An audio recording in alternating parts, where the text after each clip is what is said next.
Bonjour, bienvenue dans cette nouvelle vidéo. Merci de vous abonner, c'est gratuit, il suffit simplement de cliquer sur le logo qui apparaît en bas à droite de votre écran. Dans cette vidéo, nous allons parler des poux.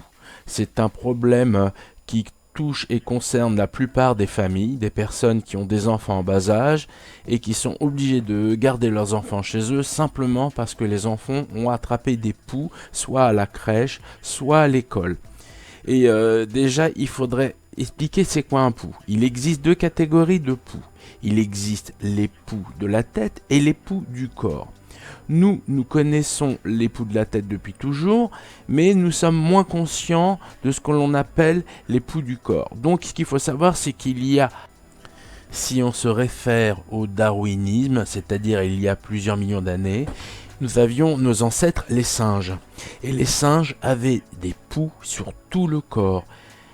Et d'année en année, ces poils ont commencé à moins recouvrir le corps pour permettre à l'humain de devenir ce qu'il est. Il est passé par plusieurs étapes successives, mais de génération en génération, il y avait moins de pilosité. Jusqu'à tel point qu'à un moment donné, ces poux pour survivre ont dû se limiter à certaines régions. Soit la région de la tête, donc les fameux poux de la tête, soit le corps, et là on parle des poils que tous les êtres humains ont au niveau du pubis, c'est-à-dire les parties basses du corps. D'ailleurs, d'un point de vue anecdotique, il faut savoir que ce qu'on appelle les poux du corps sont ce qu'on appelle les morpions. Donc, il n'y a pas photo. Sinon, aujourd'hui, nous allons voir le vrai du faux des poux, puisque beaucoup de choses se disent ou se font en rapport avec les poux, mais la réalité des choses n'est pas systématiquement ce que l'on pense. Déjà, première chose à dire, si une personne attrape des poux, ce n'est pas parce qu'elle manque d'hygiène qu'elle est sale, ça n'a aucun rapport. Une personne parfaitement propre peut attraper des poux, c'est simple, il suffit simplement que cette personne colle sa tête près d'une autre tête. Ou alors, ça peut avoir lieu quand par exemple il y a un échange de vêtements. Vous prenez des enfants, un enfant a des poux.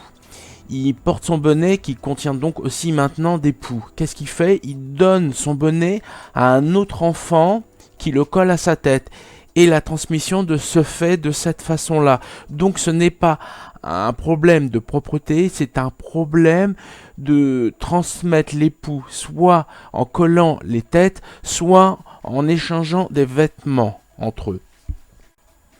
Une autre grande question. Pourquoi les enfants ont-ils toujours plus de poux que les adultes? À partir d'un certain âge, il devient de plus en plus rare de trouver des poux sur la tête d'une personne âgée. La réponse est scientifique. Le nom, c'est le sébum. Nous, humains, à partir d'un certain âge, quand nous devenons adultes, nous sécrétons, à partir de glandes capillaires, une mixture assez huileuse qui s'appelle le sébum. Et ce sébum devient une forme de protection à l'encontre des poux, pour les empêcher justement de nous atteindre plus facilement. Donc les enfants qui ne sont pas protégés, eux, auront bien évidemment beaucoup plus de poux que les adultes. Il y a une fausse information qu'il faut impérativement enlever, à savoir que les poux sont minuscules et ne volent pas et ne sautent pas comme pourraient sauter des puces ou des insectes qui sautent très très haut. Pas du tout. Ce sont des insectes qui marchent, qui se déplacent très très rapidement, ce qui leur permet très facilement et très rapidement d'aller d'une tête à une autre tête. Donc ce qu'il faut vraiment éviter, c'est de coller la tête d'une personne à une autre personne. Autre chose aussi qu'il faut dire, on vous parle beaucoup de recettes de grand-mère, d'extraits de telle ou telle plante, de lavande ou je ne sais quelle autre plante. Et ce qu'il faut savoir déjà, c'est que toutes les personnes ne sont pas faites de la même façon. Il y a des personnes qui peuvent avoir des réactions négatives dues à une allergie ou à quelque chose dans leur organisme qui fait que cet extrait leur fait du mal. Et je dois insister de façon formelle. Il n'est pas prouvé de façon scientifique que les extraits de plantes, quelles qu'elles soient, puissent réellement faire fuir les insectes. Ce n'est pas prouvé. Sinon, Un autre point qu'il faut impérativement aborder. Vous, quand vous voulez traiter la tête de vos enfants, qu'est-ce que vous faites? Vous allez à la pharmacie, vous prenez des solutions, des produits, des liquides qui tuent les poux. Mais il faut être conscient que si un produit a la capacité, par contact, de pouvoir tuer un poux, c'est que ce produit a une certaine forme d'agressivité.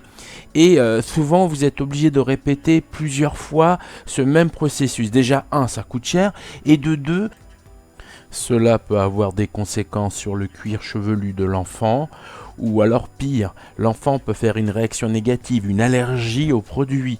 Donc utiliser un produit qui est capable de tuer un organisme est aussi capable de faire du mal à un organisme beaucoup plus grand. Sinon, à ce jour, la meilleure méthode au monde pour se débarrasser des poux, c'est le peigne. Je parle du peigne que vous achetez en pharmacie ou alors dans les grandes surfaces, mais des peignes spécialisés pour l'enlevage des poux. C'est-à-dire il doit avoir un écart inférieur à 3 mm. C'est vraiment des peignes très fins et ils sont faits pour pouvoir décoller les poux et les lentes.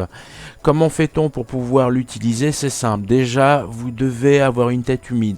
Mais le mieux, ce serait d'avoir une tête grasse. C'est-à-dire que vous pourriez utiliser un shampoing non agressif, donc avec un pH faible, avec une matière suffisamment grasse pour que les poux et les lentes ne puissent pas s'accrocher aux cheveux. Déjà, il faut savoir que les poux et les lentes sont toujours placés au niveau de la racine, jamais aux pointes. Pourquoi? Parce qu'il faut qu'ils soient le plus près de leur garde-manger. Le garde-manger se trouve au niveau de la peau.